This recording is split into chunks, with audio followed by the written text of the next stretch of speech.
ከባልደረባይ ፍቅር ይልቃል ጋር የምናነሳው ሐሳብ ይሆናል። what do you think of ቶተናም? ያው ቶተናም ነው። አሁን what do you think of ዩናይትድም ያው ዩናይትድ ነው። ያለመሸነፍ ጉዞ መልካም ሆኖ የቡድኑ የጨዋታ እንቅስቃሴና ቅርጽ በጣም በጥያቄ ምልክት ውስጥ መውደቅ ያለበት ለኔ ይመስለኛል። ሚስተር ቼልሲ አሸንፏል። በማሬስካ ቡድንም ወጥነት ይጎለዋል። ወልቭስን ትናንትና በምቾት አሸንፏል። በዋናነት ግን ዋቴ ጌም ሰንደርላንድ ካርሰናል ግራኒት ዣካ መድፉ ነጥብ ጥሏል። ከዛ ውጭም የማይደፈረው አጥሩን አስጥሷል ካንዴም ሁለት ጊዜ። አርሰናል በርግጥ ሜሬኖ ያችን ኳስ ሳታት እንጂ በነዛ ሽርፍራፊ ሰከንዶች 90+7 ላይ ጎል ለማስቆጠርና ሌላ ደስታ ሌላ ከፍታን ለማሳየት የሚችልበትን እድል ጭምር ፈጥሯል። ሁለት አቻ ከሆነ በኋላ የሬያን ፐርፎርማንስ የማጋሊሽና የሳሊባ ጥምረትን የማስኬራ ቅያሪ የአርቴታ የማስኬራ ቅያሪ ኤዜ የወጣበት መንገድ ጨምሮ የሰንደርላንድ የጥቋቁር ድመቶቹ ብላክ ካትስ ተጋርሎን እንመለከታለን። ሱፐር ሰንዴይ ማስተሩ 1000 ጨዋታ ይደርሳል። ዛሬ በኢታድ ሊቨርፑልን ያስተናግዳል ሻምፒዮኖቹ።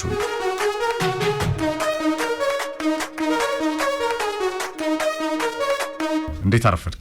እንደምን አረፈድክ? ሁሉ አማን፣ ሁሉ መልካም። ዋቴ ጌም ሰንደርላንድ ካርሰናል ግራኒት ዣካ ጥቋቁር ድመቶቹ መድፉን አቁመዋል።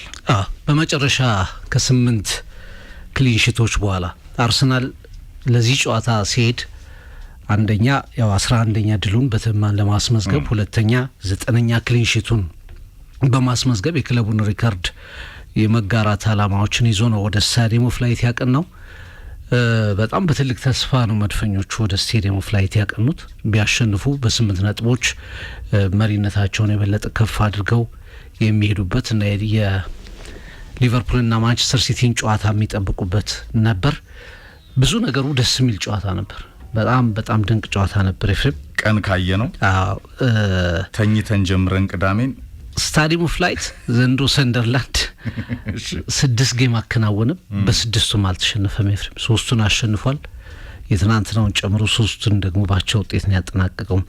ቼልሲን የመሳሰሉ ቡድኖችን የረቱበት፣ ቼልሲን ከሜዳ ውጭ አዌ የረቱበት፣ ዌስትሃም፣ ብሬንትፎርድ፣ ወልቭስን እንደዚሁ ያሸነፉበት ስታዲየም እንደሆነ ይታወቃል። በጣም ድንቅ ከሚባሉ አቋሞች አንዱን እያሳዩን ይገኛሉ። ፕሪሚየር ሊጉ ከመጀመሩ በፊት ላለመውረድ ይጫወታሉ ተብሎ የተገመቱ ይወርዳሉም ተብሎ ደግሞ በከፍተኛ ቁጥር የተገመቱ ነበሩ ጥቋቁር ድመቶቹ። ፕሪሚየር ሊጉ ከጀመረ በኋላ ግን ምናልባት ከ2010 በኋላ አንድም ክለብ ከታች መጥቶ በእነሱ ልክ ከ10 ጨዋታ ይህን ያህል ነጥብ አልሰበሰበም። ኤፒስዊች ከያዘው ሪከርድ በኋላ 20 ነጥብ ከሰበሰበ በኋላ ትናንት 19ኛ ነጥባቸውን ያገኙት። እንግዲህ በጣም ጥሩ ጨዋታ ነበር። መድፈኞቹ ያው አስቀድመው ለማሸነፍ ግምት ቢሰጣቸው የመጀመሪያ ጎል ተቆጠረባቸው። ከረጅም ጊዜ በኋላ በባላርድ አማካይነት ጎል ተቆጠረባቸው። ኋላ ግን በሁለተኛው አጋማሽ ላይ ነገሮችን ማኔጅ ማድረግ ቻሉ። መጀመሪያ በቡካዮ ሳካ፣ በኋላ በትሮሳርድ ድንቅ ጎል ነገሮችን ማኔጅ ማድረግ ቻሉ። ግን የተወሰኑ የአቀያር ለውጦችም ጭምር የጨዋታ ፎከስ ጭምር እንደገና ይሄ በቃ ተቆጣጣሪ ያለው የሚል ከፍተኛ በራስ መተማመን ጎሉን ካስቆጠሩ በኋላ ጎሉን መከላከል ላይ ትኩረት የማድረግ ውሳኔ በሚኬል አርቴታ በመወሰኑ ምክንያት ሰንደርላንዶች ሁሉ ነገራቸውን ወደ አርሰናል የግብ ክልል መወርወር ጀመሩ። ኤፍሬም ባልታሰቡ አቅጣጫዎች በተለያዩ መንገዶች ሁሉ ነገራቸውን መወርወር ቻሉ። በኋላ ፕሮቤሪ ተቀይሮ የገባው ፕሮቤ ነገሮችን ሪከቨር ማድረግ በማትችልበት ሰዓት በጣም አጣብቂ በሆነ ሰዓት ላይ አርሰናልን 2 ነጥብ የነጠቀች ጎል አስቆጠረ። የመድፉ ግድግዳ በ2 ጎሎች ተበሳ ማለት ይቻላል። በጣም ልብ የሚሰብር ውጤት ነው ለመድፈኞቹ እውነትን ለመናገር። ምክንያቱም ደርሰሃል፣ አሸንፈሃል፣ ኦልሞስት 3 ነጥብ ወስደሃል። 6 ደቂቃዎች 7 ደቂቃዎች የባከኑት አይተው ወደ 2 ወይም 3 የሚሆኑት ደቂቃዎች ተጠናቀዋል። አርሰናል በዲፌንሲቭ ስትራክቸሩ በጣም የሚታወቅ ቡድን ነው። በነዛ ደቂቃዎች ላይ ጎል ይቆጠራል ብለህ ብዙ ኤክስፔክት አታደርግም። ግን አርሰናል ነገሮች አመለጡት። ሚኬል አርቴታ እንዲህ አይነት ጨዋታዎች በዋና ጥንካሬያቸው ነው ጎል ያስተናገድ ነው ብሏል። እንዲህ አይነት ጨዋታዎችን በድል በመጨረሻ ደቂቃ ጎሎች አንዳንዴ በድል አንዳንዴ ባቻ ውጤት ያጠናቅቃሉ። ጥንካሬያቸው ነበር፣ በጥንካሬያቸው ነው ነጥብ ያጣ ነው የሚል ሀሳብ ተናግሯል። በእርግጥ ሁልጊዜ ጨዋታዎችን አታሸንፍም ኤፍሬም። ለአርሰናል በጣም ድንቅ ጊዜ ነው ያሳለፉት። ትናንትና ቪክተሪ ኮሬሽ የለም፣ በኋላ እንደውም ሀሳብ እንሰጥበታለን ኤፍሬም። የእሷ ለመኖር የቡድኑ የማጥቃት አጫዋት ላይ የነበረውን እንቅስቃሴ በደንብ መረዳት ይቻላል። ዘንድሮ አርሰናል ብዙ አቻዎችን አልወጣም። አምና በወጣው ልክ ብዙ አቻዎችን እየወጣ አይደለም። ግን እንዲህ አይነት ጨዋታዎችን በተለይ መርተህ 90 ደቂቃ ውስጥ ገብተህ የመጠናቀቂያ አጋጣሚዎች በምትጠብቅበት ሰዓት ላይ ጎሎች ሲቆጠሩ የሚፈጥረው ስሜት መጥፎ ከመሆኑ ውጪ ስቴዲየም ኦፍ ላይት ዘንድሮ ለብዙ ቡድኖች አስቸጋሪ ነው። የትኛውም ቡድን ሄዶ አላሸነፈም። ሰንደርላንድ አልተሸነፈም። በጣም የተነቃቃ ቡድን ነው። በጣም ጠንካራ ቡድን ነው። እንደ ዩኒት የሚጫወት ቡድን ነው። ማፈግፈግ አልፈለጉም። ጎሎች ከተቆጠሩ በኋላ አርሰናል 3ኛ ጎል ከማስቆጠር ይልቅ ሞር እንደ ሄካፕ አይነት ተጫዋቾችን ማስኬራ አይነት ተጫዋቾችን አስገብቶ እንደገና ዲፌንሱን ማጠናከር ነው የሞከረው። እነሱ ግን የመጨረሻ ሙከራዎቻቸው ተሳክተው አቻ ወጥተዋልና አርሰናል ከረጅም ጊዜ በኋላ ከ8 ጨዋታዎች በኋላ ጎል ተቆጥሮበታል። ትልቁ ኒውስ ነው። ከ10 ጨዋታ በኋላ አቻ ወጥቷል። ሌላኛው ኒውስ ነው። ተጋጣሚዎቹ በተለይ ሊቨርፑል፣ ማንቸስተር ሲቲ የአርሰናል ነጥብ መጣል ናፍቋቸው ለነበሩ ተፎካካሪዎች በጣም በትልቁ የሚነሳ ጨዋታ ነበር ማለት ይቻላል። አዎ በጣም ፓሽን የነበረው ጨዋታ ነው ያየነው ከስቴዲየም ኦፍ ላይት። በተለይ የጨዋታ ፉክክር፣ ፍጥነት፣ ከፍ ያለ ጉልበት ወይም ማች ፊትነስ የሚጠይቅ ከፍ ያለ ፓሽን የነበረው በህብረት የሚታገል የትኛውንም እድሎች ለመጠቀም በጀግንነት በልበ ሙሉነት እስከ መጨረሻው ደቂቃ የሚፋለም አይነት ቡድን ነው። ለምሳሌ ሜሬኖ አርሰናል ሰው ስለሁለት የሚያደርግበትን እድል በዛ ሞመንት ላይ ማጋሊሽ ራሱ አላመነም። ግን የአርሰናል ተጋርሎ እንደገና ደግሞ የሰንደርላንድ ከዋክብት ዝግጁነት ለመከላከል ድራማውን ይዞ ለመውጣት አርሰናል 1-0 ከተመራ በኋላ በተለይ ይሄ የማይጣሰው የመድፎ አጥር ሲጣስ መቼ ይቆማል እንጂ ዘላለማዊ ርስት አልነበረም አይደል? ሞደርን ፉትቦል ላይ አርሰናል እስከ መቼ ድረስ በዚህ ክሊንሺት ይቀጥላል ነው። በጣም ድንቅ ክሊንሺት ያላቸው ከዚህም የተሻለ ጊዜ ያሳለፉ ወርቃማ ቡድኖች አሉ። ወደ ኋላ መለስ ብሎ ሱ ቁጥሮቹ ማየት በቂ ነው። ግን የመድፎ የዘንድሮ ፐርፎርማንስና የአርሰናል ሜንታሊቲ ስቴዲየም ኦፍ ላይትና የሰንደርላንድ ደጋፊ ከፓሽን የመጡበትን ያውቃሉ።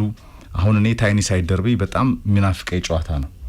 በተለይ ኒውካስል ሜዳም ሰንደርላንድ ሜዳም ሰሜን ምስራቅ እንግሊዝ ላይ ሁለቱ ባላንጣዎች በቅርብ ርቀት የሚተያዩ ጎረቤታማቶች ናቸው። ትንሹ ብራርሊ ሁልጊዜ አይረሳም።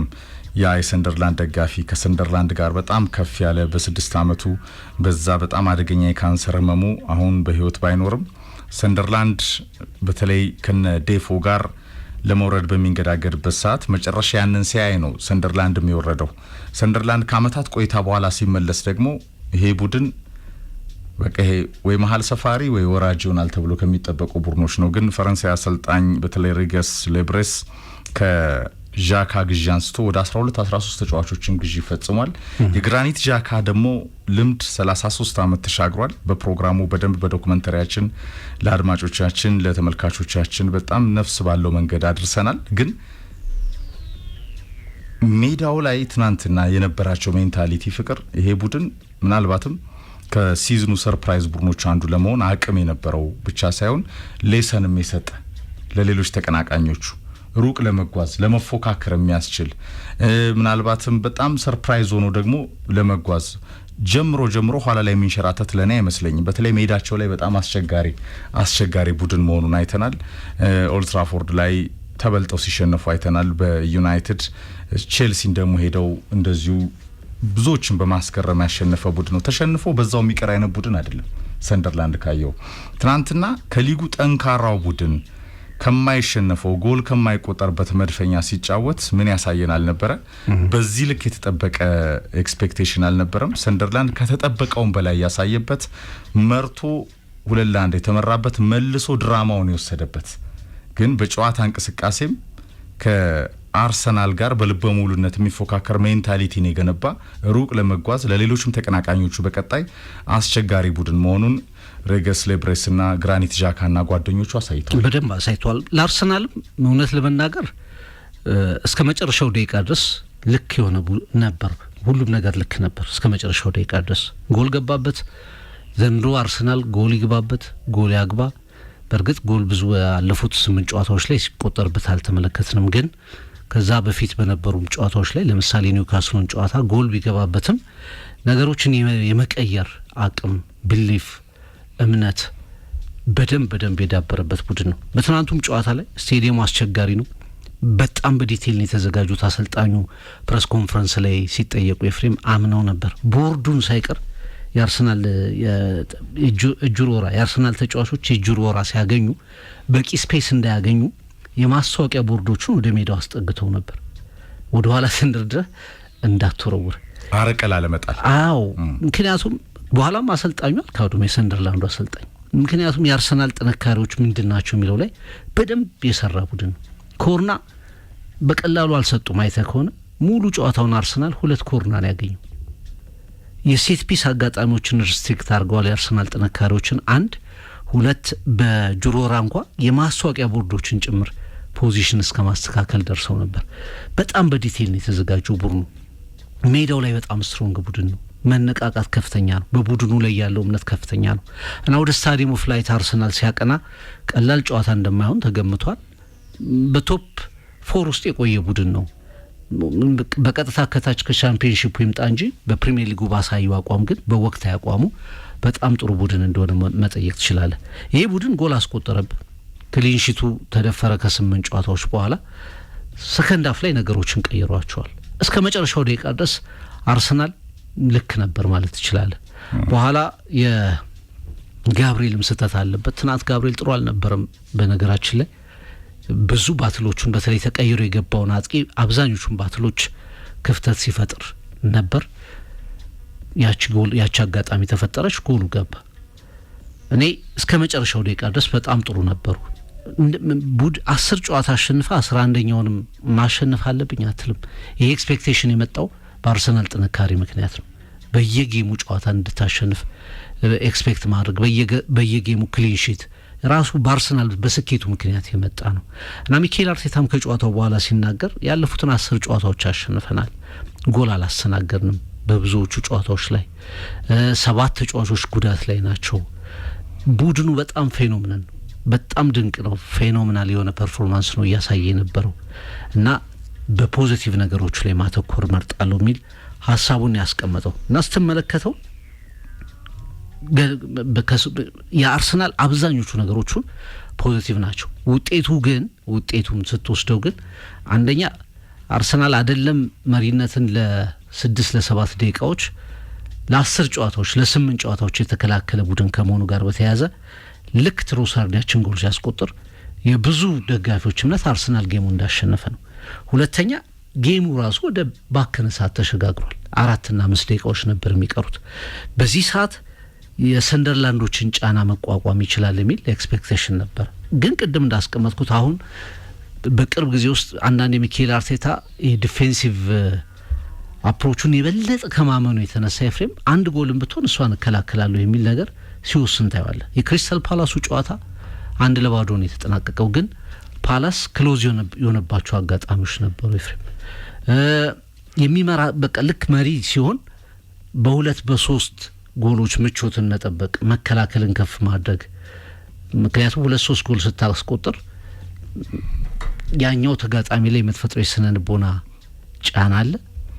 ራስህ ደግሞ የምትከላከላቸው ጎሎች ቁጥር ይጨምሩልሃል። አንድ ቢቆጠርብህ እንደገና አንዱን ትከላከላለህ።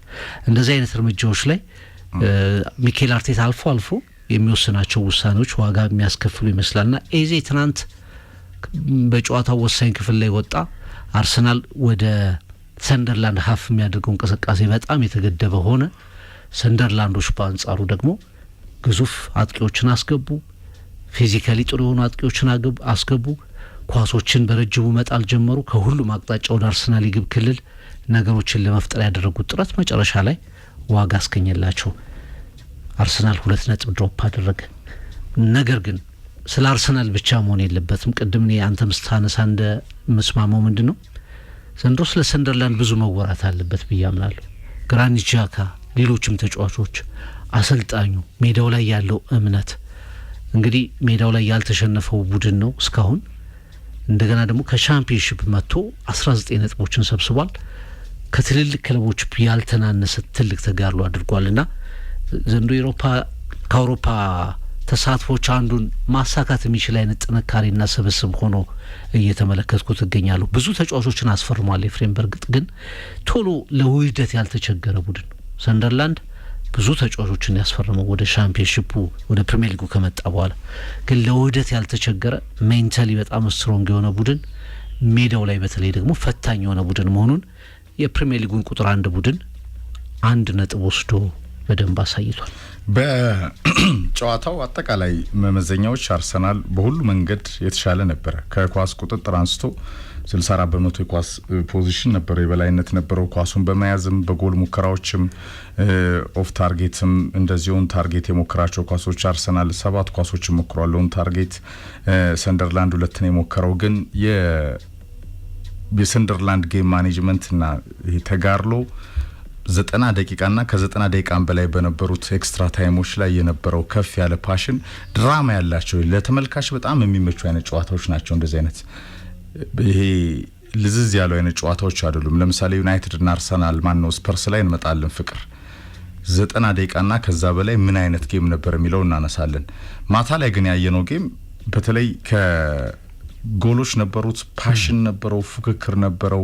ይሄ ከፍ ያለ ሜንታሊቲ ያላቸው ሁለት ቡድኖች ለድል የሚዋደቁበት ነበረ። አርሰናል ጎሉ ከተቆጠረበት በኋላ እኮ ተመልሶ ወጥቷል እኮ ተመልሶ ወጥቶ ያንን ድል ፈጥሯል። ግን ሰንደርላንድን በአግባቡ ተከላክሏል። ለኔ ብዙዎች የማስኬራ ቅያሪ ከኤዜ ጋር አንስተውታል። ግን አርቴታ ልክ ነው።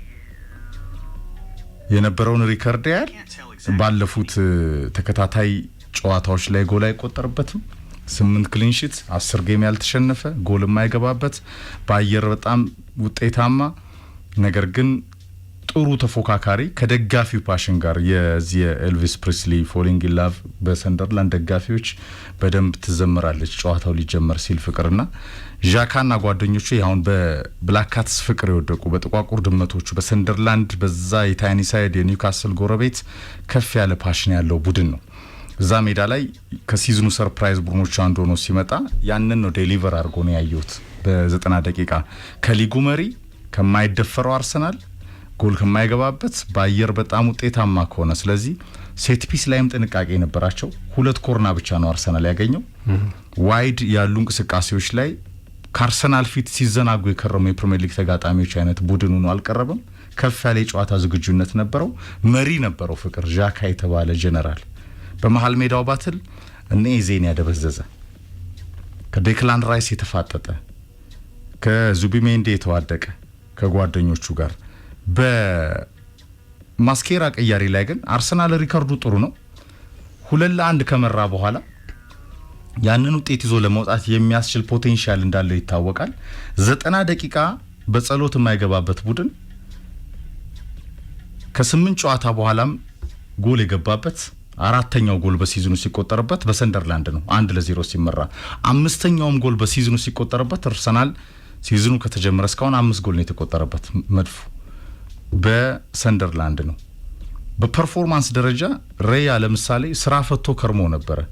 ትናንትና በጨዋታው ላይ ነጥብ በሰጠው ዝቅ ያለ ነጥብ ከምሰጣቸው ኮንሰንትሬሽኑ በጣም ከተዛቡ ግብ ጠባቂዎች መካከል አንዱ ነበር። አንድ ኳስ አይታል ረስቷት ራሱ ማጋሊሽን ያስታውሰው እኮ ከጀርባው ጎሉ ሲቆጠር ራሱ ማጋሊሽን ሬያን ጨምሮ የነበራቸው ትኩረት የሰንደርላንድ ተጫዋቾች ተጋርሎ ዳይሬክት ፉትቦል ነበረ።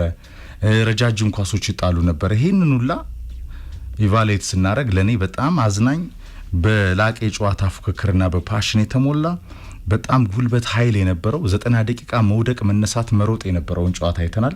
ይሄ ቲፒካል የብሪቲሽ ፉትቦል ሆኖ ፍቅር ግን በትልልቅ አሳቢ አሰልጣኞች መካከል የተቀመረ በ4 ጎሎች የተጠናቀቀ ለኔ ሁለቱም ቡድኖች ላሳዩት ፐርፎርማንስ ዲዘርቭ የሚያደርጉት አንዳንድ ነጥብ ወስደዋል። ምናልባት ያው በጨዋታው ላይ የቪክተሪ ኮሬሽ አለመኖር ሌላ ወሳኝ በሌላ እይታም ይነሳ ነው። ለምሳሌ አሁን እንደሱ አይነት ተጫዋቾች ስለሌሉ ኳሱን ሆልድ አድርጎ የሚያቆዩ ብዙ ተጫዋቾች የሉም። እነሱን ከመሀል ኤዜ ነበር ወደፊት በብዛት የምትመለከተው። ሳካ ቀድሞ ወጥቷል። ኤዜን ስደግመው ምን ሊፈጠር ሳካ ከዚህ በፊት ሲቀየር ምን ሊፈጠር እንደሚችል ታይዋለህ። በቃ የማጥቃት ተጫዋቾች አሁን እኔ ቅድም ለምንድን ነው ያነሳሁት? አንዳንዴ ሁልጊዜ ክሊንሺትን ማስጠበቅ አትችልም። ሁልጊዜ መሪነትን ልታስጠብቅ አትችልም። አንዳንድ ጊዜ 2 ጎሎች ያስፈልገዋል፣ 3 ጎሎች ያስፈልገዋል። በተለይ ለሻምፒዮንነት ስትጫወት አሁን ሰንደርላንድ ጥንካሬ ነው ኤፍሬም፣ በተለይ ወደ መጨረሻዎቹ ደቂቃዎች ላይ ጎሉን ማግኘት የሚችሉ መስለዋል። በቃ እምነታቸው በጣም ከፍ ያለ ነበር። አሁን በትናንቱ ጨዋታ ላይ ዮኮሬሽ የለም። ብዙ የአርሰናል ደጋፊዎች የ27 ዓመት ኮከብ በ64 ሚሊዮን ፓውንድ አካባቢ ፈርሞ ወደ አርሰናል ከመጣ በኋላ ጎሎቹ 4 ናቸው። በእርግጥ በፕሪሚየር ሊጉ በሚገባው ልክ ጎል አላስቆጠረም በሚል መከራከሪያ ስቲል ኢፌክቲቭ አይደለም ይላሉ። ግን ሳይኖር ትመለክቷል። ባለፈው እንዲሁ ከሜዳ ተቀይሮ ሰከንድ አፍ ተቀይሮ ቡድኑ ሲመለስ ትመለከቷል። ምን ያህል ከፊት እሱ ሲኖር ፕሬስ ማድረግ ይጀምራል። አርሰናል በረጅሙ የሚጥላቸውን ኳሶች ሆልድ አድርጎ ይጠብቃል። የማጥቃት እንቅስቃሴዎችን ያስጀምራል። በጣም ብሪዝ የሚያደርግበት ዲፌንሱ መተንፈስ የሚችልበት እድል በጣም ሲፈጥር ትመለከቷል። በትናንትናው ጨዋታ ላይ ጎሎቹ ድንቅ ናቸው። ትሮሳርድ መቼም ዘንድሮ ከአርሰናል በጣም ኪ ከምትላቸው ተጫዋቾች መካከል አንዱ እየሆነ መጥቷል። ጎሎችን ያስቆጥራል። አንድም ጎልቱን ያገባል። በቻምፒየንስ ሊግም በፕሪሚየር ሊጉም ላይ በጣም ወሳኝ ተሳትፎ የሚያደርግ ተጫዋች ነው። ትናንትም ድንቅ ጎል አስቆጥሯል። ሰንደርላንዶች የሆነ ሰዓት ላይ 5-4-1 ይጫወታሉ። 5 የኋላ ዲፌንስ አለው፣ 4 ከፊት ከቨር ያደርጋሉ። አንደኛው ተጫዋች ደግሞ ወደ ኳሱ ሲሮጥ እንመለከተው ነበር። ኦልሞስት ሁሉም ተጫዋቾች ወደ ኋላ ይመጡ ነበር። በዛ አይነት ሎ ብሎክ ውስጥ አርሰናል 1-0 እየተመራ 2-1 ጎል አስቆጥሮ ነገሮችን ቀይሯቸዋል። ከዛ እንዳልከው ወደምናውቀው ውሳኔ ነው ሄደው ሚኬል አርቴታ ያችን ኳስ ጥንካሬ ወደሚለው ነው ሄደው። ያችን ጎል መከላከል እንችላለን። ጨዋታው አልቋል። ዲፌንሱን አጠናከረ። አርሰናል ተመለሰ። ያ መመለስ ሰንደርላንዶች በሙሉ ልብ በደጋፊያቸው በሙሉ ልብ እንዲሄዱ አደረጋቸውና አንዳንዴ ያርሰናል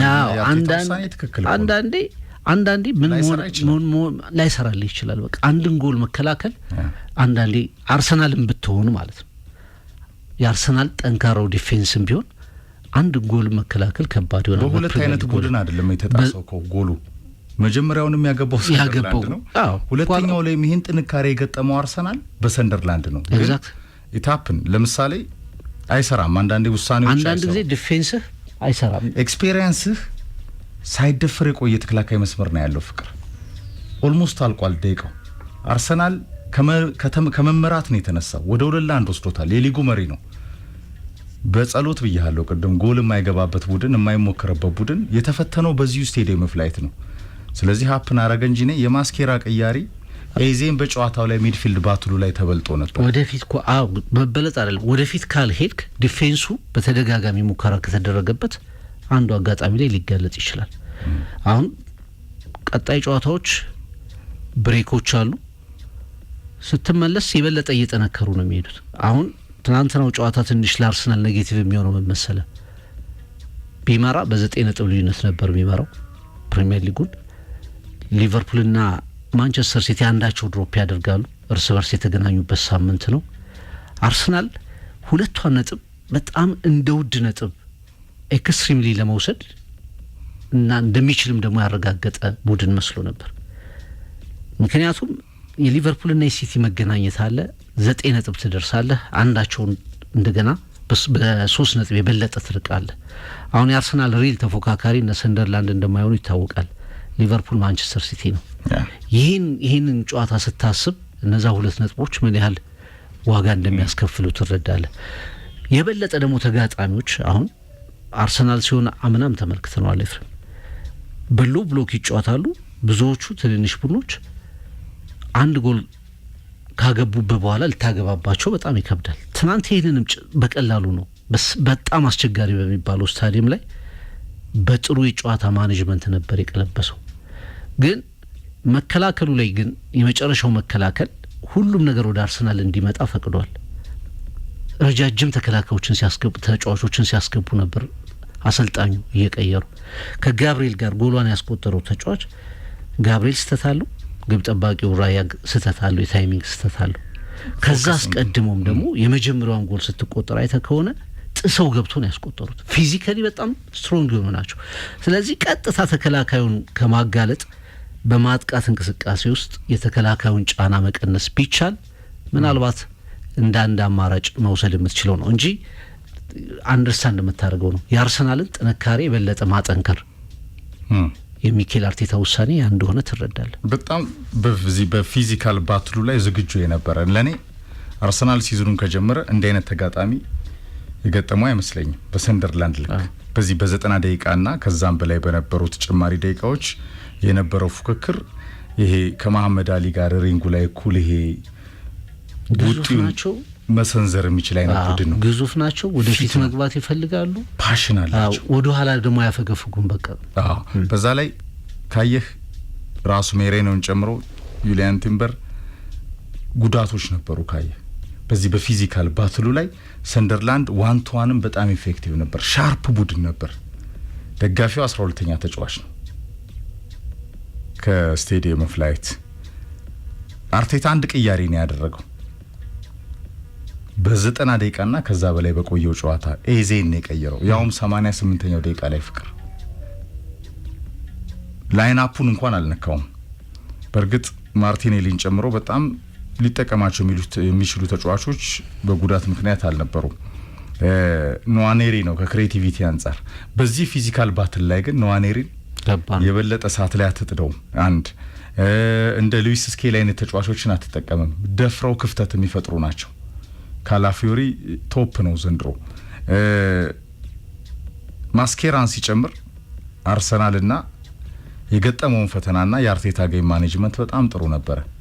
ጎሏ እስክትቆጠር ጎሏ ባትቆጠር ኖሮ ጥሩ ነው የምትለው ጨዋታው ጌም ማኔጅመንቱን ጥሩ ነው የምትለው። በገጠመው ባትል አርሰናል ድል ይዞ መውጣቱን ነበር ልታወራ የምትችለው። ስለዚህ አሰልጣኞች ከትናንት ይነሳሉ፣ ያንን ይገመግማሉ፣ የነበራቸውን ፐርፎርማንስ ያያሉ። የአርሰናል ጉዞ የማይደፈር ኮንክሪት የተከላካይ መስመር እንዳለው ማሳያ ነው። አሁንም 5 ብቻ ነው የተቆጠረበት። አርሰናል ጋር አንገት ለአንገት ተናንቀው ሩቅ ይሄዳሉ ተብሎ የሚገመቱት የዛሬ የብሪቲሽ ክላሲኮ ይሉታል። በተለይ ምስጋና ለጋርዲዮላና የርገን ክሎፕ የሊቨርፑልና የሲቲ ጨዋታ። እነዚህ ሁለት ክለቦች ፍቅር ከአርሰናል ጋር እስከ 38 ሳምንት በሻምፒዮንነት ፉክክር ዘውዱ የሚተናነቁ ናቸው ተብሎ የሚገመቱ ናቸው። እነዚህ ክለቦች እንኳን ምን ያህል ጎሎች እንደተቆጠሩባቸው ቁጥራቸው ማየት በቂ ነው። በሲዝኑ 5 ጎል ብቻ ነው እስካሁን የተቆጠረበት እና ይሄ የአርሰናል ነጥብ መጣል የመድፉ ይሄ መንሸራተት ምልክት አይደለም። ለኔ ሜንቴን አድርጎ ጫናዎችን ተቋቁሞ የሚቆይ ቡድን ነው። የገባበትን ጎል ክሶ ወደ 2-1 ቀይሯል ከሳካና ሊያንድሮ ትሮሳድ ጋር። ሪል ነምበር 9 አልነበረውም ቪክቶር ዮኬሬስ። የተጫዋች ብዙ ጎሎችን ያስቆጠረ ባይወጣ እንኳን በ90 ደቂቃ ውስጥ ያለው የጨዋታ እንቅስቃሴ ሙቭመንቱ ፍጥነት ብቻ ነው የሚጎለው። የኪሊያን ምባፔ አይነት ፍጥነት የለውም ፍቅር። ነገር ግን ሰብስቦ ተጫዋቾችን ይዝልሃል። ኢቭን ለሰንደርላንድ ተከላካዮች ትናንትና አንድ በጣም ጉድ ኒውስ የነበረው ዮኬሬስ እንደሌለ ሲታወቅ ከጉዳቱ ጋር እሱ ላይ ብቻ የሚያተኩሩ ተከላካዮች ነጻነት አግኝተዋል። ሜሬኖ ተፈጥሯዊ አጥቂ አይደለም። ያምናውን አርሰናል መስሎ ነበር። አርሰናል አምበሉ ሱፐር ኦዳ የሌለው በኤዜ እሱን የቀየረ ግን ያምናው አርሰናል አይደለ። ዙቢሜንዲ ከነ ማጋሊሽ ፊት የነበረበት ግን ያምናው አርሰናል። ዮኬሬስ ብዙ ነገር ቀይሯል። ኳስ ሜንቴን አድርጎ ይቆያል። ሙቭመንት አለው። ዋይድ በሁለቱም መስመሮች መጫወት ይችላል። ረጃጅም ኳሶችን ተሻምቶ ይዝላል፣ ይጋፋላል፣ ይላፋላል። በዛ እንቅስቃሴ ሂደት ውስጥ ነምበር 9ኖች መረቡን ብቻ አይደለም ሲወዘውዙ እኮ የሚውሉት፣ ጥቅማቸው ብዙ ነው። አሁን በሞደርን ፉትቦል እግር ኳስ ሳይንስ ሆኗል። በዚህ ሂደት ውስጥ አርሰናል የአይነት አጥቂን አጥቷል ፍቅር። ሜሬኖ ካየው 1-1 ይበለጥ ነበረ። ከዛ ውጪ በጣም ቴክኒካሊ ኢፌክቲቭ ነው የተጫዋች። ሴት ፒስ ላይ ጥሩ ነው። የዮኬሬስን ግን 2-3-4 የሚባሉ ኳሊቲዎችን ትናንትና አርሰናል አጥቷል። አንዳንዴ ኳስ ይዞ ይገፋልሃል፣ ፍጥነት ባይኖረውም 3-4 ተከላካዮችን ይሰበስብላል። በጨዋታ እንቅስቃሴ ለዮኬሬስ አይነት የሚንቀሳቀስ ሙቭመንት ያለው ቡድን እየፈጠረ ነው አርቴታ። የፕራጉ ጨዋታ በቻምፒየንስ ሊግ ምሽት የዮኬሬስን መጉደል ብዙ የምታጣበት አጥቂው ስለሌለ ነው የምትልበት አይነት ጨዋታ አልነበረም። ጫና ያልነበረው ጨዋታ ነው። አርሰናል በምቾት ያሸነፈው ነው ያለ ቪክቶር ዮኬሬስ። በሰንደርላንድ አይነት ኮምፒቲቲቭ ቡድን ላይ ግን ምን ያህል ሚስ እንዳደረገው ትናንትና ለኔ ሌላ ነምበር 9 ሁላ እንደሚያስፈልግ። ምክንያቱም ጉዳት ሲመጣ አሁን ከሃርቫርድ ልምምር ጀምሯል አይደል? ዮኬሬስ ሊሆን አይችልም። ሜሬኖ በፍጹም ዮኬሬስ ሊሆን አይችልም። ያለፉት 3 አመታት የአርሰናል ዋና ክፍተት የነበረው ነምበር 9 ነው። ነምበር 9 ላይ አርቴታ እስካላመነ ሁሌም ይዜው ነው የሚያጠናቅቅ አይነት ቡድን ይሆናል ተብሎ በጣም ሲወቀስ ነበር። ያን ሲመልስ አርሰናል ሌላ ቀለም ያለው አለርት ቡድን ሆኖ ነበር። በአንድ 90 ደቂቃ ግን ለኔ ልክ ማጋሊሽ ሳሊባ ያስፈልጉ ያህል ዮኬሬስ ቪክቶር ዮኬሬስ የቡድኑ ዋና አውራ ነው። በነገር 10 ጨዋታ ድል 8 ኮንሴኪቲቭ ክሊን ሺት። አርሰናል ዲፌንሱ ላይ ብቻ አይደለም የሚከላከለው። ዮኬሬስ በአርሰናል ኳስ መከላከል ውስጥ የመጀመሪያው ሰው ነው። ከመጫን መከላከል ማለት እሱ ነው የሚጀምረው እሱ ነው።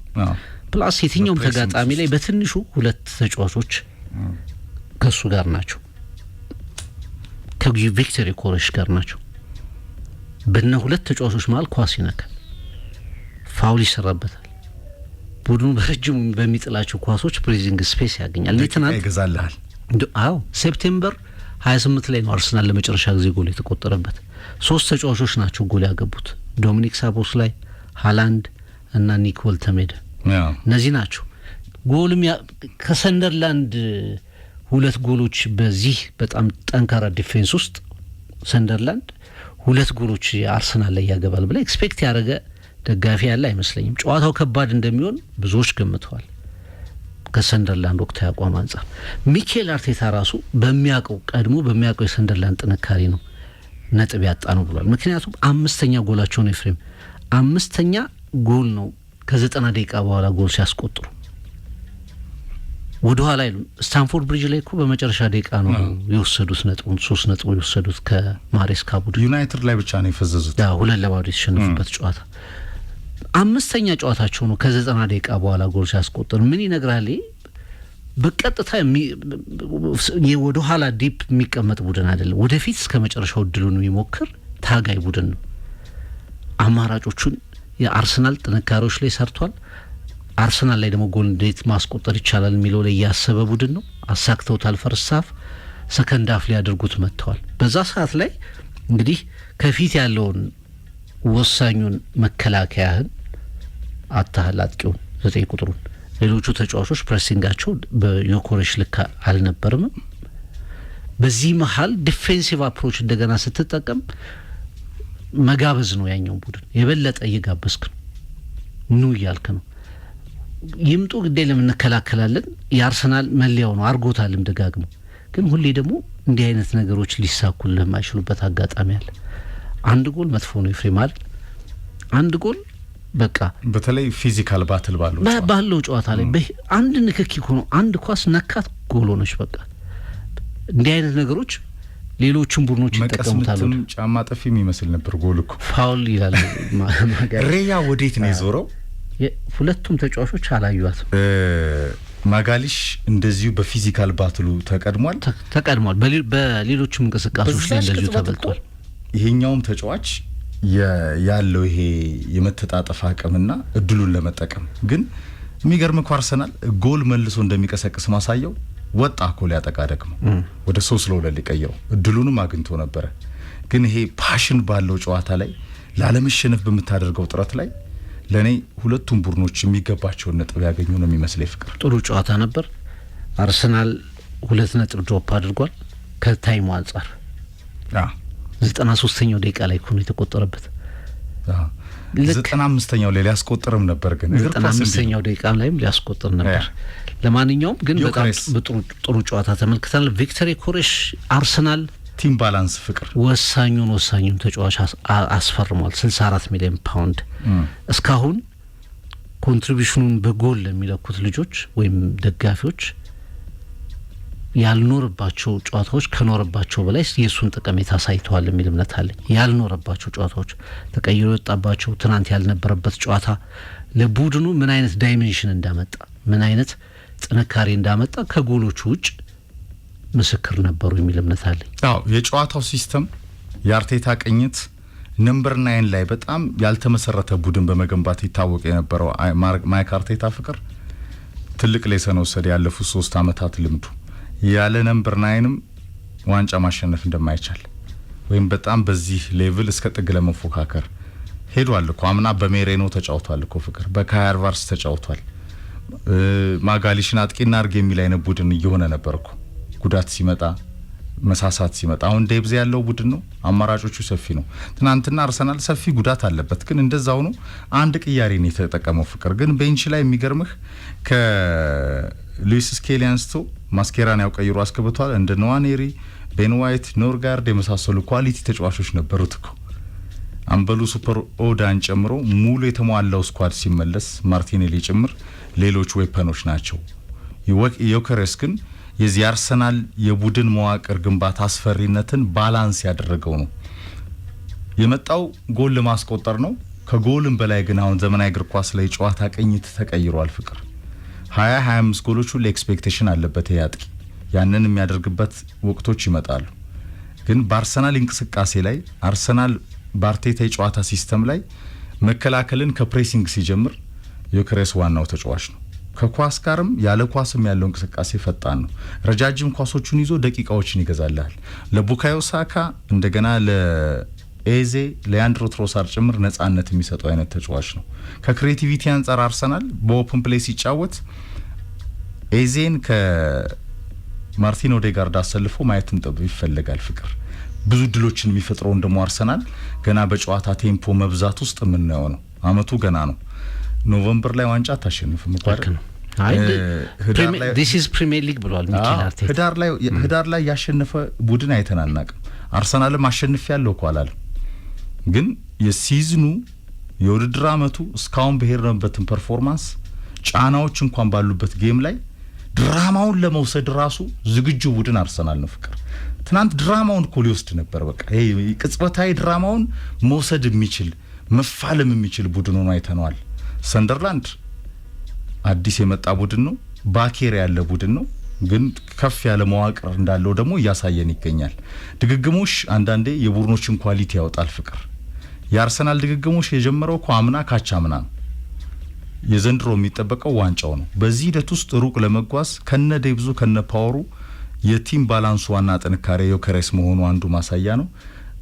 መከላከሉ እንደሚፈራ ሁላ መከላከሉ ጅማሮም ከዮከሬስ መሆኑና ኳስ መያዝና ተጋጣሚ የአርሰናል ተቃራኒ ተቀናቃኞች ጭምር ሜንታሊቲ ላይ ራሱ ትናንትና ነጻነት ነበር የሰንደርላንድ ተከላካዮች ላይ ዮከሬስ አለመኖሩ።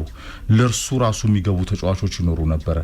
ያ እድሎችን ይፈጥር ነበር። ያለ ዮከሬስ የሚለውም ጥያቄ ቶሎ እንዲመለስ ነው አሁን የመድፉ ደጋፊዎች ጸሎት ማድረግ ያለባቸው እንጂ ቪክቶር ዮከሬስ ከመድፉ የክረምቱ ገበያ ድንቅ ግዢዎች አንዱ መሆኑን የትናንትናው 90 ደቂቃ ራሱ አንድ ላይ ሰለነ ይመስለኛል። በተቃራኒው አንዳንዴ የጨዋታ ሲስተም የተጫዋቹ ኳሊቲ አይደለም ፍቅር።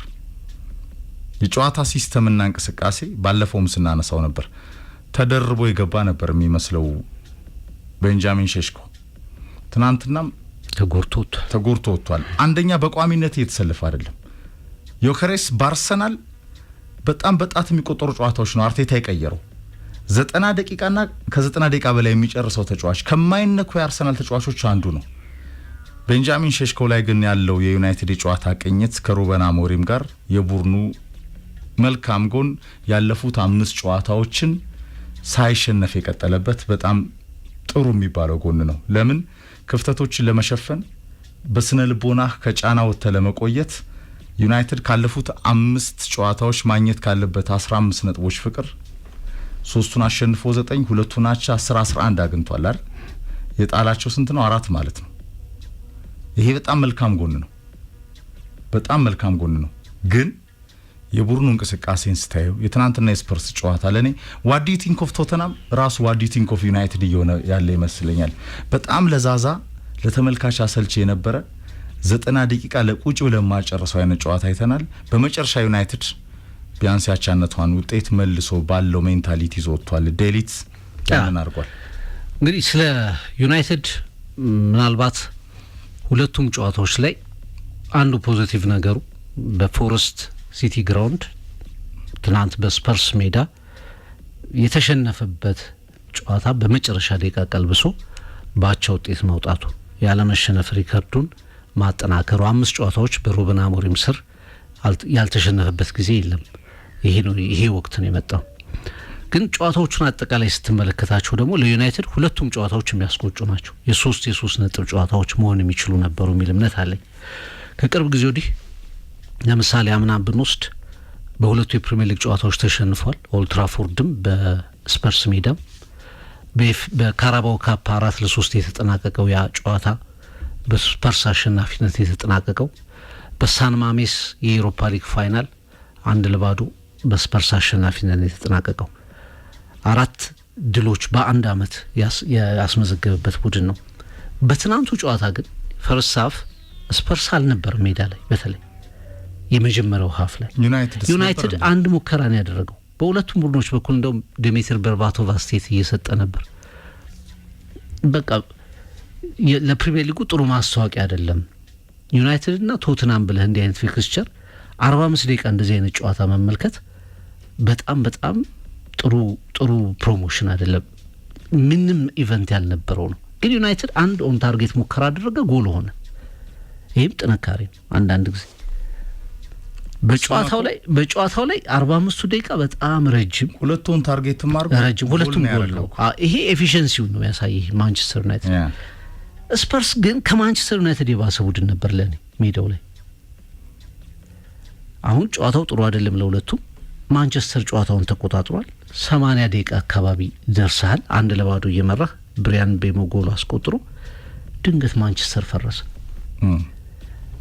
ያልነበረውን ስፐርስ እኔ እንደው ቶማስ ፍራንክ ዘንድሮ ሜዳቸው ላይ ደካማ አቋም ነው ያላቸው ኤፍሬም ከሜዳው ውጭ ቶተንሃም ጥሩ ነው ሜዳው ላይ በጣም የሚቸገር ቡድን ነው ዩናይትድ ጥሩም ሳይጫወት ግን በኤፊሺየንሲ ምክንያት በእድሉን በመጠቀሙ ምክንያት 80 ደቂቃ መራ በፎረስቱም ጨዋታ ላይ እየመራ ነበር ድንገት ግን ጨዋታውን ከመቆጣጠር ይወጣል ማንቸስተር ይፈርሳል ቡድኑ ያየው ሜዳ ላይ ያልነበረው የቶማስ ፍራንክ ቡድን ስፐርስ የሚሞክር የሚያጠቃ በኋላ ደግሞ 2 ጎሎችን የሚያስቆጥር ቡድን ሆነ ማንቸስተር በቃ የጌም ኮንትሮሊንጉ በጣም ጥያቄ ውስጥ ይወድቃል እኔ በኋላ ላይ ባለፈው አማድ ያሉ አሁን ዴሊት ከተመራ በኋላ ዩናይትድ ነጥብ ማስገኘታቸው እንደ ፖዚቲቭ ነገር ብትወስደው እንኳን ግን ማንቸስተር የተቆጣጠረውን የሚጥል ቡድን ነው በሁለቱም ጨዋታዎች ላይ 3 ነጥብ ዲዘርቭ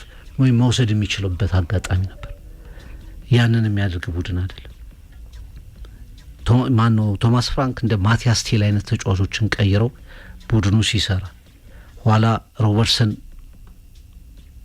ጎል አስቆጥሮ በቃ ቀያሪዎች ሁሉ ድባቡ ሁሉ ሲቀየር ማንቸስተር የሚቀየራቸው ተጫዋቾች ማንቸስተር የሚከተል የጨዋታ ሲስተም አንድ ጎልም ያግባ ሁለቱም ጎል ያግባ እንዴት በጣም ወደሚከብድ ራሱ ላይ ከባድ ነገር ወደሚፈጥር ቡድን ይቀየራል ኤፍሬም ከብራይተን ጨዋታ ጀምረ ተመልከተው ሄደን ብራይተንን በምቾት እየመራ ነበር አይደል 3-0 በኋላ ነገሮችን አሰልጣኙ ሲቀይሩ ድንገት የሚቸገር ቡድን ጌም ኮንትሮል ማድረግ የማይችል ቡድን ይሆናል እና በሁለቱም ጨዋታዎች ላይ ዩናይትድ አንዳንድ ነጥብ መጨረሻ ደቂቃ ላይ ጎል አስቆጥሮ ማግኘቱን እንደ ፖዚቲቭ ካልወሰድክ በስተቀር በስፐርስ ሜዳ ያልነበረውን ስፐርስን ደካማ የነበረውን ስፐርስን 3 ነጥብ ለመውሰድ ግን የሚችልበት አጋጣሚ አምክኗል ብዬ ነው ማምነውና ብዙ የሚጎሉ ነገሮች አሉ በማንቸስተር ዩናይትድ በኩል በጣም ብዙ ክፍተቶች እንዳሉ ትረዳለህ የጨዋታ ቅርጽ እንደገና ደግሞ ቡድኑ ያለው ሪሶርስና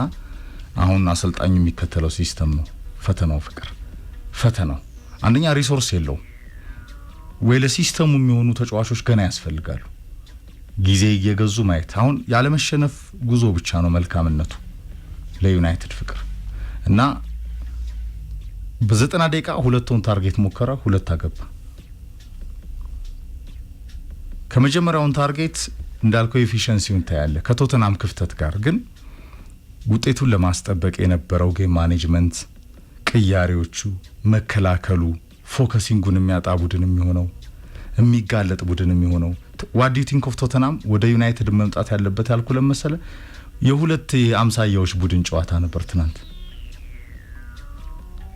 በጣም ቀርፋፋ የነበረ ለዛዛ የነበረ ይሄ በቃ በጣም ስሎው የነበረ በተለይ ፈርስት ሃፍ ሰከንድ ሃፍ የመጨረሻዎቹ 15 ደቂቃዎች ጥሩ ነው። የተሻለ ሙቭመንት ለማየት ተሞክሯል። ግን ካዜሜሮ ከወጣ በኋላ የገባው ዩጋርቴ ነው ፍቅር 72ኛው ደቂቃ ላይ በቃ ዩናይትድ 6 ቁጥር 8 ቁጥር ሚና ላይ በቃ እውነተኛ ተጫዋቾች እንደሚፈልግ ማሳያ ነው። በካዜሜሮ ነው የተገለገለ የሚገኘው። ዩጋርቴ በፍጹም በቃ ዶርጉን በዳሎ መቀየር ሁለት ተመሳሳይ ቅያሬዎች ባይኖሩ ራሱ ብትል ሰፊ ክፍተት ያለባቸው ከዚህ ከጨዋታ ቅኝቱ ጋር ከ3-4-3 ጋር በእንቅስቃሴ ሂደት ፍቅር 3-4-2-1 ይሆናል። ትናንትና ብራያን ምቤሞ ግራውን መስመር ነበር ያዘው። አማድ ወደ ተፈጥሯዊ ቦታው ተመልሷል። ከጀርባው ማዝራዊ ነበር ፍቅር። በእንቅስቃሴ ሂደት የተጫዋቾቹ ላይም ግራ መጋባት ታያለ። ኩናን አስጀምሯል ከፊት ወጥነት ቡድኑ የለውም፣ ይቀያየራል። እየሞከረ ነው ያሰልጣይ ገና። ባክስሪው ላይ ዴሊት ማጓየርና ሾው ነበሩ። ማጓየር ተጎርቶ እስኪወጣ ድረስ እኔ ሰንሌሜንስ የቡድኑ ተስፋ ይመስለኛል። በምን አንደኛ የድል ምልክት ነው። ይህን ተጫዋች ዩናይትድ የጎሉ መሃል ላይ ካቆመ በኋላ እንደዛ እንደ ልብ ያፈስ የነበረ ስተት በጣም ይሰራ የነበረ ግብ ጠባቂዎች ነበሩት።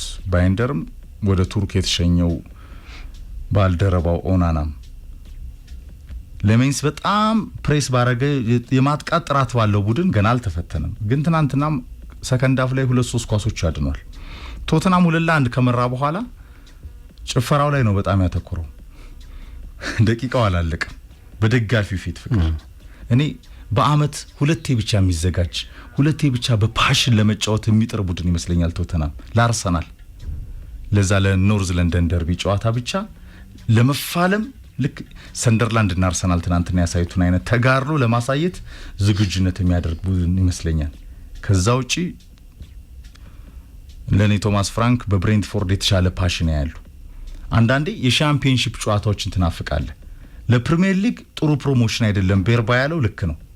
ፈርስት ሃፉ ላይ እንዲህ አይነት ጌም ለማየት 90 ደቂቃ ታጠፋም ብዙ ስራ ባለበት ዓለም ላይ ፍቅር። አንድ ሁለተኛ ቤንጃሚን ሼሽኮ ከሜሰን ማውንት ተደናቂ ፓስ ጋር እውነት ለመናገር ሁለት ጊዜ ዋቴ ፓስ ነው የሚያሰኘው። ግን ዝግጁ አይደለም የተጫዋች ፍቅር በፊትነስ በስነ ልቦናም በጨዋታ ፎከሲንግም ዩናይትድ ያን ሁላ ሚሊዮን ዶላሮች ያወጣበት ተጫዋች በጣም ታለንትር ነው፣ ምንም ጥርጥር የለም። ግን ለየቡድኑ ባዳ ነው፣ የጨዋታ ሲስተሙ ባዳ ነው። በወጥነት እየተሰለፈ አይደለም። ባለፈው ታሰልፈዋል፣ ተቀይሯል። አሁን ከቅያሪ ታስገባዋል።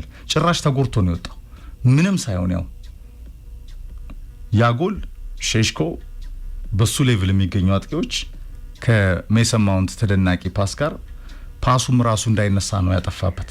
ምክንያቱም ወይ አልሞከረው ወይ ምን አላለውና ለኔ አሞሪም አሰልጣኞች አንዳንዴ ታለንቶችን ሰብስበው ከገዙ ፍቅር ተስጦ ካለ አሁን የሜቤሞ አማዲያሎ ማቲያስ ኩና ካዜሜሮ ብሩኖ በተለይ ዩናይትድ ከወገብ በላይ በጣም ያስቀናል። የማጥቃት ጥራት ያላቸው ተጫዋቾች አሉት። ግን ለሲስተሙ ለጨዋታ ፎርሜሽኑ ባዳ ናቸው። ሃይ ፕሮፌሽናል ስለሆኑ ፍቅር እንደ ወደ ፊት አምጥተው ወደ ሚዲያ ያላመጡትም እንጂ ብሩኖን በትናንትና የጨዋታ እንቅስቃሴ ምን ነበረ? ካዜሜሮ ከወጣ በኋላ ዩናይትድ 6ም 8 ቁጥርም አልነበረውም። ሽፋን የሚሰጥ የመሃል ሜዳ ሚዛን ጠባቂ አልነበረውም። ዲፌንሱ የተጋለጠ ነበረ። ቶተናም በጣም በጠቀስከው መንገድ ሆኖ እኮ ነው ፍቅር ዩናይትድ እንደዛ ይጋለጠ የነበረው። በዛ ላይ ውጤቱን ለማስጠበቅ ጌም ማኔጅመንቱስ የመራውን ጨዋታ በጣም ሌዚ በነበረ ጌም ላይም ራሱ ዩናይትድ ያሸናፊነት ጉዞውን ይዞ ሲቀጥል ለኔ ሰንደርላንድ ላይ ሊቨርፑል ላይ በተለይ ሁለቱ ጨዋታዎች ላይ ያሳየውን ፓሽን ብራይተን ላይም በመጠኑ አሳይቷል። ፎረስት ላይ ያልደገመው የበለጠ ደግሞ ቶተናም ላይም አልደገመው። አንዳንድ ነጥብ ይዞ ወጣ እንጂ 15 ነጥብ መድረስ ይችል ነበር በአጋጣሚም ቢሆን። አንዳንዴ አቻ ብዙ አቻ ከምትወጣ እኩል ብትሸንፍና ብታሸንፍ ይሻላል። ለምሳሌ ከሁለቱ ጨዋታዎች አንዱን ብታሸንፍ 3 ነጥብ ነው የምትወስደው። ከሁለቱ ጨዋታዎች አቻ ብትወጣ 2 ነጥብ ነው የምትወስደው። ለዛ ነው ሩበን አሞሪም ይህን ጨዋታ ማሸነፍ እንችል ነበር ግን መጨረሻ 1 ነጥብ ማነው 1 ነጥብ ወስደናል የሚል ሀሳብ ተናግረዋል። በጨዋታ ፕሮሰሱ ስታይ ዩናይትድ በጣም ጥሩ ስለነበረ ሳይሆን ቶተንሃምም ደካማ ስለነበረ ነጥብ መውሰድ ይችል ነበር። ከኖቲንግሃም ፎረስትም ኖቲንግሃም ፎረስት 18ኛ ደረጃ ላይ የተቀመጠ ቡድን ነው።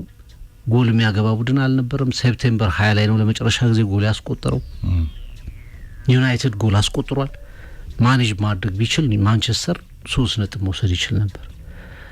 በጣም ፖዚቲቭ ነገሮቹ የመጨረሻ ሰከንድ ላይ ነው 1 ነጥብ የወሰደው።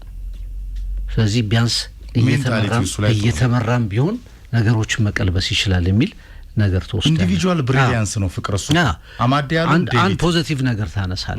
አንድ ትልቁ ነገር የሚነሳው አሁን ለምሳሌ በፎረስቱ ጨዋታ አቻ ሲሆን ማንቸስተር ዩናይትድ ከጊብስ ዋይት ጋር የዘለለው ተጫዋች ማን መሰለ? አማድ ነው። የማንቸስተር ሂሮም ደካማውም ተጫዋች ተብሎ የተወቀሰው በተመሳሳይ ጨዋታ ላይ አማድ ያለው ቢኮዝ ኦፍ ሲስተም ወደ ፊት ሲሄድ ጥሩ ነው፣ ጎል አገባ። የመጨረሻ የማሸነፊያ ጎል ማስቆጠር የሚችልበትን አጋጣሚም ፈጠረ። ያቺ ከመስመር የተመለሰች ኳስ ወደ ኋላ ሲመለስ ከፎረስት ረጃጅም ተከላካዮች ጋር ዊንግ ባክ ሆኖ እንደገና መመለስ ስላለበት ድክመቱን ተመለከተዋል። በስፐርሱ ጨዋታ የመጀመሪያውን ጎል ቴል ሲያስቆጥር በዛ መስመር ነው ኳስ የሚነሳው። አማድ ያለው በአንድ ጨዋታ ላይ በጥንካሬው ቦታ ላይ ሲሰለፍ ትመለከተዋለህ፣ ጥንካሬውን ታያለህ። በጣም ማይችለው ቦታ ወይ ደግሞ ፊዚካሊ የሚጨምር ማይችለው ቦታ ላይ ሲሰለፍ ደግሞ ዩናይትድ ደካማው ተጫዋች ሲሆን ትመለከተዋለህ። ልክ ትናንት ስፐርሶች ከዴሊት ጋር ማን የዘለለው ያ በመስመር የሚጫወተው ልጅ ጆንሰን ከማቲያስ ዴሊት ጋር የዘለለው ተጫዋች እሱ ነው። በሳይዝ እኮ እጥፍ ነው ዴሊት ከጆንሰን አንጻር። መከላከል አሁን በምን አይነት ዲቴይል እየተሰራ እንደሆነ ታውቃለህ። አሁን ስፐርስ ማንቸስተር ነጥባቸው እኩል ነበር ከጨዋታ በፊት። ሁሉም ነገራቸው እኩል ነው፣ ያስቆጠሩት ጎል እኩል ነው። አንዱ ልዩነት ግን ማንቸስተር 16 ጎል ተቆጥሮበታል። ትናንት 2 ተጨማሪ ጎል ተቆጥሮበታል። 18 ጎል አንድ ቅድም ካልከው ጋር የሚያስማማኝ ኳሊቲ የሆነ ሪሶርስ ካለ 6 ቁጥር መደም በቦታው ላይ ተፈጥሮ የሆነ 6 ቁጥር የማንቸስተር ዩናይትድ ራስ ምታት ሆኖ ቀጥሏል። ካዝሜሮን 90 ደቂቃ በየጨዋታው ማጫወት ከባድ ነው። ተቀይሮ ሲወጣ ደግሞ ወደሱ በልክ እንኳን የሚቀርብ ተጫዋች ይሆናል። ካዝሜሮን ስታወጣው እንደው ቀረብ የሚል ተጫዋች የለው። ማይኖ ኡጋርቴ የሚቀራረብ ተጫዋች እንኳን የለው። እዚህ ቦታ ላይ ክፍት ሆነ ደቂቃዎች በገፉ ቁጥር አልፎ ያስገባዋል። ደቂቃዎች በገፉ ቁጥር ይሄን ቦታ ከፍተህ ጎል ለማስተናገድ ከባድ ነው። ተጋጣሚ ሪከቨር ለማድረግ ከባድ ነው። ለዛ ነው ፎረስት እየተመራ 2-1 የመራው፣ ስፐርስ እየተመራ እንደገና 2-1 የመራው። ከዛ በኋላ ማንቸስተር በግል ኳሊቲ በተጋጣሚ ድክመት ጎል ያስቆጥሮ ነጥብ ይዞ ወጣ። የማንቸስተር ጉዳይ ይሄ ተጫዋቾችን በሚገባቸው ጥንካሬ ማሰለፍ ወይ ደግሞ ሲስተሙ ማስተካከል የሚለው ጉዳይ ትልቅ ጥያቄ ይሆናል። ሁለተኛው ሻርፕነስ እንዴት ሊያገኙ ይችላሉ? አሁን ሼሽኮ 2 ሰከንድ ነው፣ የ2 ሰከንድ ጉዳይ ነው። ፍሬም ብትቆጥር ይዘገያል። ለመምታት ብቻ የሚቀረውን ኳስ በውሳኔ ይዘገያል። ይሄ ሻርፕነስ የሚመጣው አንዳንዴ ደጋግመህ እድል ካገኘህ ከተሰለፍክም ጭምር ነው። ኮንፊደንስ የሚመጣው በዛ ልክ ነው እንጂ ኳሱ ለቫንደቨን በጣም ሩቅ ነው። ከቀጥታ ከበረኛው ጋር እንዲገናኝ አድርጎ ነው። ኮንትሮል የማይፈልግ ኳስ ነው። ጎል መሆን የሚችል ኳስ ነበር። ግን ይሄ በጨዋታ ነው የምታገኘው ሻርፕነስን፣ የውሳኔ ብቃትህን፣ መልመድህን፣ ጌም ማኔጅመንትን የመሳሰሉ ነገሮችን በመሰለፍ ነው የምታገኘው። ጭራሽ ዩናይትድ በ10 ተጫዋች ነው የተጫወተው። 5ቱንም ቀይሮ ስለነበር የመጨረሻዎቹ ደቂቃዎች እሱ ሲወጣ የሚቀይረው ተጫዋች አልነበረውም። በ10 ተጫዋች ነው ጎሉም ሲያስቆጥር 10 ተጫዋች ነበር። ስለ ስፐርስ ምንም ማለት አይቻልም። የዘንድሮው ቶማስ ፍራንክ ቡድን በጉዳት በጣም የታመሰ ቡድን ነው። ጉዳት ኢምፓክት ካደረጋቸው ቡድኖች መካከል አንዱ ነው። ዋናውን ፈጣሪውን ማዲሰንን ጨምሮ ሚድፊልዱ ላይ በጣም የሚቸገር ቡድን ነው። ማንቸስተር ከዚህ ቡድን ላይ ብዙ ክለቦች ወደዚህ ሜዳ ሄደው ነጥብ ከወሰዱበት ቡድን ላይ ጎል አስቆጥሮ 2 ነጥብ አለመውሰዱ የበለጠ የሚያጸጽተው ነው። እኔ ዩናይትድ 1 ነጥብ አገኘ ከምል ይልቅ እንደውም ኮሜንታተሩም ሲናገር ነበር፣ አሁን ከዚህ ጨዋታ ዩናይትድ 1 ነጥብ በማግኘቱ መደሰት አለበት ወይስ መደሰት የለበትም? ምክንያቱም ስፐርስ በድክመት የሚገለጽ ቡድን ነበር በአብዛኛው የጨዋታ ጊዜ። ቶማስ ፍራንክ ያደረጉት ተጫዋች ሲቀይሩ እኮ እየተጫወባቸው ነበር። ኤፍሬም እየቀየሩ ማቲያስ ቴልን እየቀየሩ ደጋፊው ተቃውሞ እያሰማባቸው ነበር። በአጋጣሚ ግን ተጫዋቹ ጎሉን ማስቆጠረ፣ መምራትም ቻሉ እና ዩናይትድ እኔ 2 ነጥብ አጥቷል በጨዋታው ነው ብዬ ነው የምገልጸው። አዎ ከነጥቦቹ በላይ አሁን ውጤቶቹን ስታይ ያዘናጋል ደጋፊ። በጣም ጠንካራ ቡድን ነው የሚመስሉት ውጤቶቻቸውን ስታይ። ዩናይትድ ያለፉት 5 ጨዋታዎች ያለመሸነፍ ጉዞን ስታይ የቡድኑ መልካም ጎን ነው ይሄ።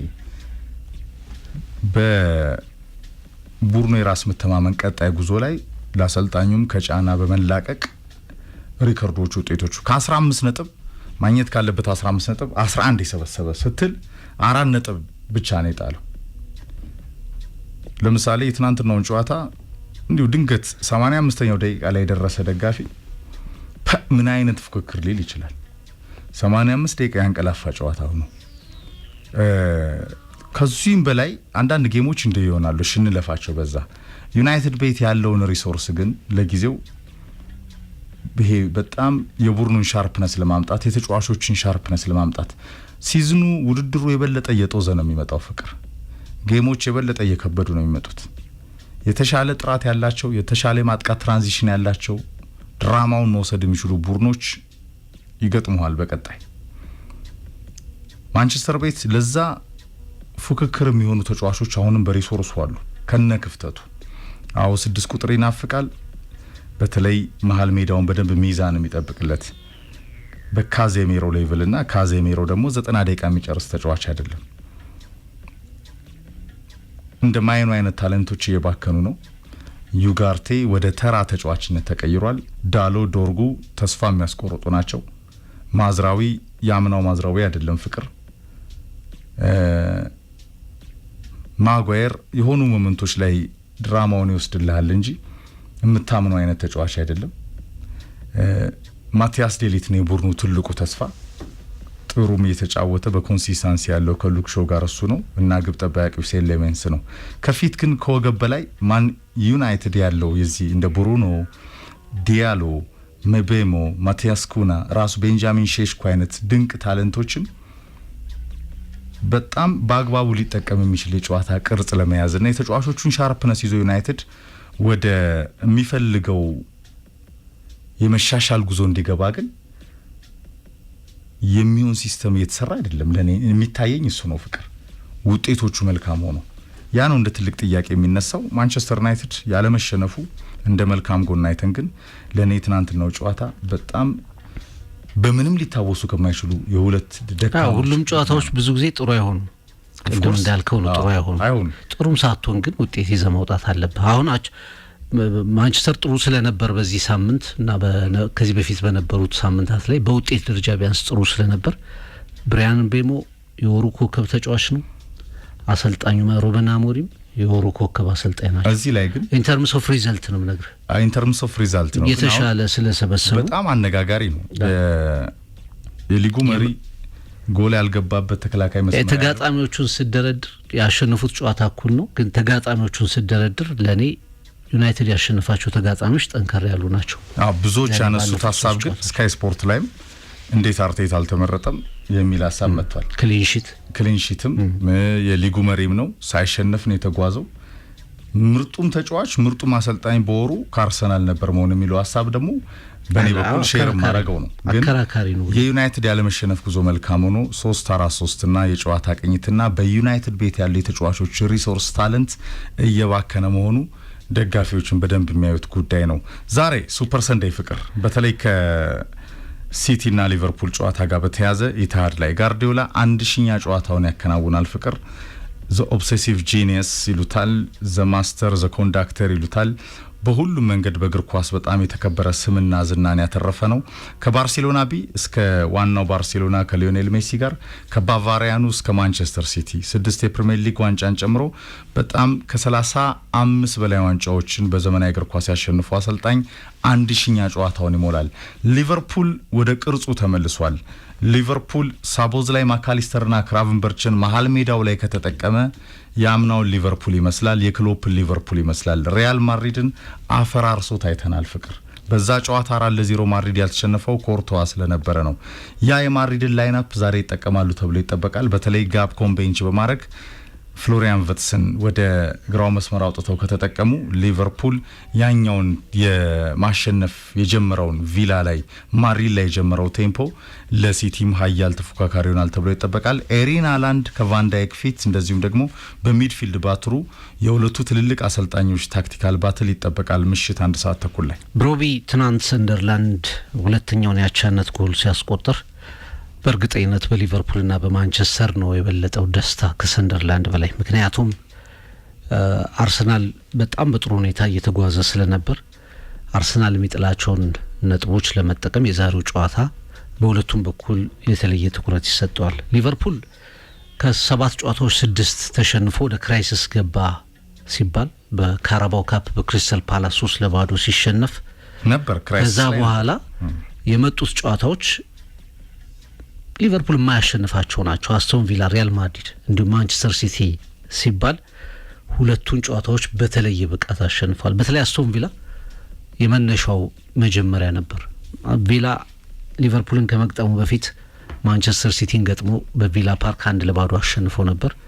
ከዛ ወደ አንፊልድ ሮድ ሲያቀና ተመሳሳይ ድል ይጠብቀዋል ሲባል ግን ያልተጠበቀ ማንሰራራት፣ በጣም ድንቅ የነበረ ብቃት በአንፊልድ ሮድ ተመለከትን። 2-0 አለቀ። ጊዜያዊ መስል ነበር የአስቶን ቪላው ጨዋታ። እስኪ በማድሪድ እንየው ተባለ። አርነ ስሎት ማድሪድ ላይ በተሻለ ሁኔታ እንደውም ቀረቡ። ከቪላው ጨዋታ በበለጠ በተሻለ ሁኔታ ቀረቡ። ውጤቱ ጠባብ ቢሆንም ማድሪድን አሸነፉ። ሙሉ ብልጫ ነበራቸው። አሁን ወሳኙ ጨዋታ ወደ ሶስተኛው ጨዋታ ተሸጋግረዋል። አዌይ ነው ኢታድ ላይ ሊቨርፑል ከሞላ ጎደል አቋሙን አግኝቷል። አርነ ስሎት ነገሮችን ለማስተካከል ብዙ ሙከራዎችን አሰላለፉን አንዳንዴ 4-4-2 አንዳንዴ 3-4-3 የተለያየ አሰላለፍ በመጠቀም ጭምር ያሏቸውን ተጫዋቾች አኮሞዴት በአዲስ መልክ ያመጧቸውን ተጫዋቾች ቦታ ለመፍጠር ጥረት አድርገዋል። በመጨረሻ ግን አይ ቲንክ በሁለቱ ጨዋታዎች ላይ ጥሩ ፍንጭ አግኝቷል። መሐመድ ሳላ ወደ አቋሙ ተመልሷል። መከላከሉ ላይ ሮበርትሰንና ብራድሌ ኮኖር ብራድሌ የተሻለ መረጋጋት ውስጥ ገብተዋል። የመስመሩ ጥቃቱ ትንሽ ጋፕ ብሏል። በሊቨርፑል በኩል የሚደረገው ጥቃት ቨርጂል ቫንዳይክና ኮናቴ እንግዲህ ትንሽ ጨዋታን ማየት ያስፈልገናል ይመስለኛል ምን ያህል ወደ አቋማቸው ተመልሷል። ግን ሊቨርፑል አጠቃላይ በተጫዋቾች በተናጠል ሳይሆን የቡድኑ አጫወት ስለተሻሻለ መከላከሉን በዛ ውስጥ መተንፈስ የቻለ ይመስለኛል። አማካይ ቦታ ላይ ግራቨንበርች እንዲሁም ደግሞ አርጀንቲናው ማካሊስተር በደብል ከነሱ ፊት ሳፖስ ላይ ከዛ ወደ ግራ ቪትስ መሀል ላይ ኪቲኬ እንደገና በቀኝ በኩል መሐመድ ሳላ። ይህ አሰላለፍ ለሊቨርፑል ጥሩ የሆነ ይመስላል። ጓርዲዮላ ሊቨርፑልን ደጋግሞ ገጥሟል። በጣም ነጥብ የሚያጣበት ፊክስቸር ደግሞ የሊቨርፑል ነው። ኤፍሬም የሚቸገርበት ፊክስቸር ነውና በዛሬው ጨዋታ ላይ እንላለን ለሁሉም ነገሮች መፍትሄ የሚያገኝ አሰልጣኝ ነው። በጣም ከሚከብዱት መርሃ ግብሮች መካከል አንዱ የሊቨርፑል ጨዋታ እንደሆነ ይታወቃል። ዛሬስ እንላለን የሲቲ ሪከርድ ጥሩ አይደለም። ከሊቨርፑል ከኤፕሪል 2023 በኋላ ሊቨርፑልን ማሸነፍ አልቻለም። በፕሪሚየር ሊግ ውድድሮች በፕሪሚየር ሊግ ላይ ሲቲ 2-0 ተሸንፏል።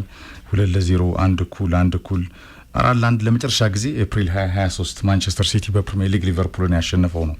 ከአዲስ ቅኝት ነው የማንቸስተር ሲቲ አዲስ ቡድን ነው በአዲስ የጨዋታ ስታይል እንደገና በጣም አሁን ጋርዲዮላ ውብ ጨዋታን በደንብ ጠንስሶ ቀምሮ ያውቃል። ፍቅር እግር ኳስን አሳምሮ ያውቃል። ባሱን ማቆም እንደሚችል አይተናል። ኤምሬትስ ላይ ነገሮችን አሁን ካለው ሪሶርስ ጋር ይሄ ወግ አጥባቂነት ከሆነ አንድ የጨዋታ ሲስተም ጋር ያለው አይነት አሰልጣኝ አይደለም። ለዚህም ነው የዓለም እግር ኳስን የወረረው እልፍ ዋንጫዎችን ያሸነፈው ማስተር የተባለው። አሁንም ለዋንጫ ድል ከሚጠበቁ ቡድኖች አንዱ ነው።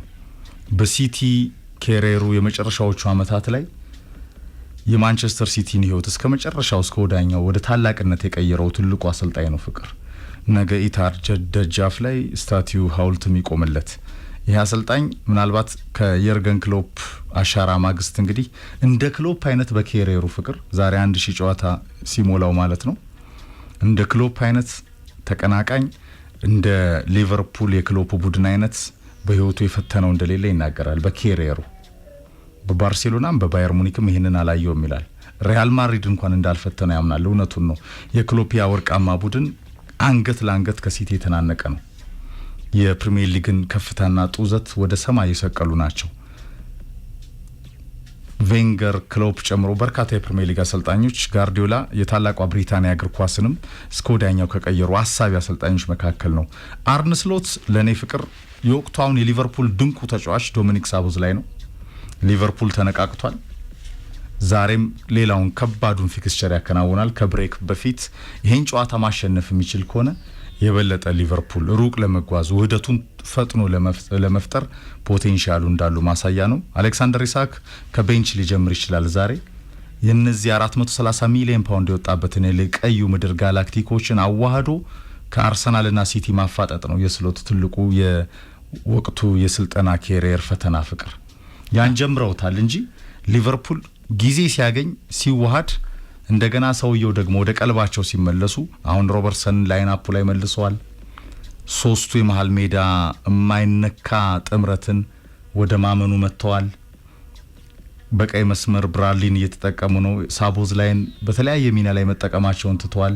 የማካሊስተር ክራቨንበርችና ሳቦዝላይ ጥምረት የሊቨርፑል ምሰሶ ነው ፍቅር። የሊቨርፑል የጥንካሬ ምንጭ ነው።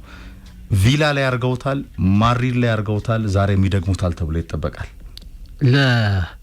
ለአርሰናል ደጋፊዎች የትኛውን ቡድን መምረጥ እንዳለባቸው ግራ የሚያጋባ ጨዋታ ነው።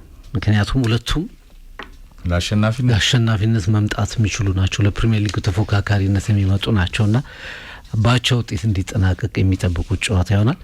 ማንቸስተር ሲቲና ሊቨርፑል የሚያሸንፈው ቡድን አርሰናልን በ4 እና በ5 ነጥብ መጠጋት ይችላሉ። የልዩነቱ ወደ 4 እና ወደ 5 ከወደ 2 ጨዋታዎች ወደ 1 ጨዋታ ዝቅ ይላልና ለሁለቱ ቡድኖች በጣም ትልቅ ትርጉም የሚኖረው ነው።